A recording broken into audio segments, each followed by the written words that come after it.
Singapore/San Francisco. Reuters, ride-hailing firm Uber Technologies Incorporated, Uber.ul, has agreed to sell its Southeast Asian business to bigger regional rival Grab, the firms said on Monday, marking the U.S. company's second retreat from an Asian market. The industry's first big consolidation in Southeast Asia, home to about 640 million people, puts pressure on Indonesia's Gojek, which is backed by Alphabet Incorporated's Google.io, Google and China's Tencent Holdings Limited, 0700.HK. A shakeup in Asia's fiercely competitive ride-hailing industry became likely earlier this year when Japan-based SoftBank Group Corp.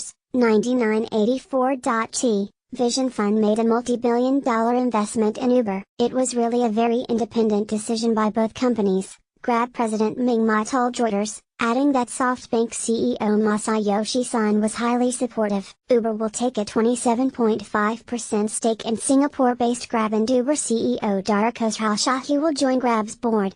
Grab was last valued at an estimated $6 billion.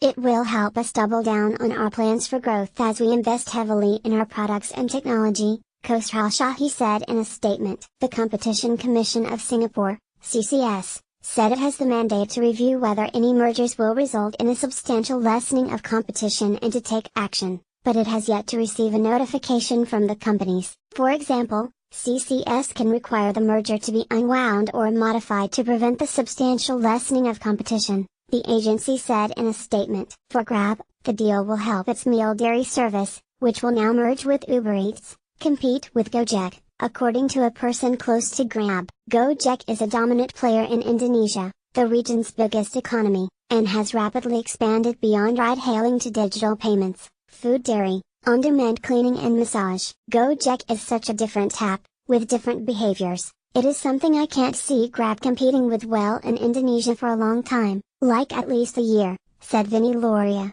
partner at Southeast Asia's Golden Gate Ventures. Ride-hailing companies throughout Asia have relied heavily on discounts and promotions, driving down profit margins and increasing pressure for consolidation. Uber, which is preparing for a potential initial public offering in 2019, lost $4.5 billion last year and is facing fierce competition as well as a regulatory crackdown in Europe. Uber invested $700 million in its Southeast Asia business, less than the $2 billion it burned through in China before ceding its operations there to Didi. More consolidation. Uber anticipated making more deals with rivals, but said it had no plans to do another sale in which it consolidates its operations in exchange for a minority stake in a rival. It is fair to ask whether consolidation is now the strategy of the day, given this is the third deal of its kind.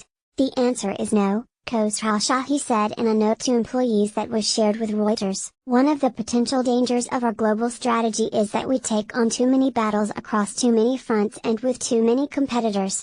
A source familiar with Uber's strategy said, the company was going to step up its battle with Ola in India, another competitive and costly market where rivals have heavily subsidized rides in an effort to gain market share. Uber has close to 60% of the market there, by some estimates. India accounts for more than 10% of Uber's trips globally, but the company is not making money there yet. Southeast Asia was really difficult for Uber.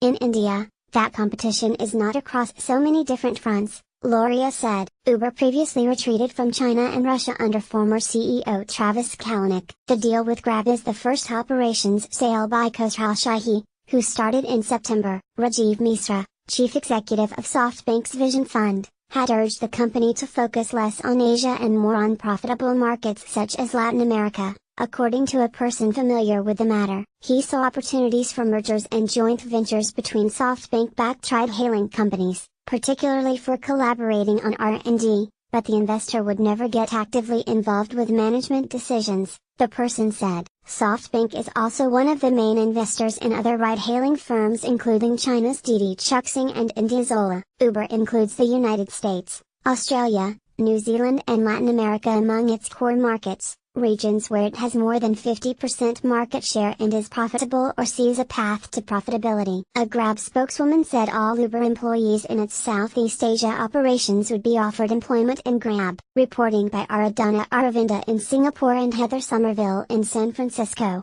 Writing by Mio Kim. Editing by Stephen Coates. Our standards. The Thomson Reuters Trust Principles.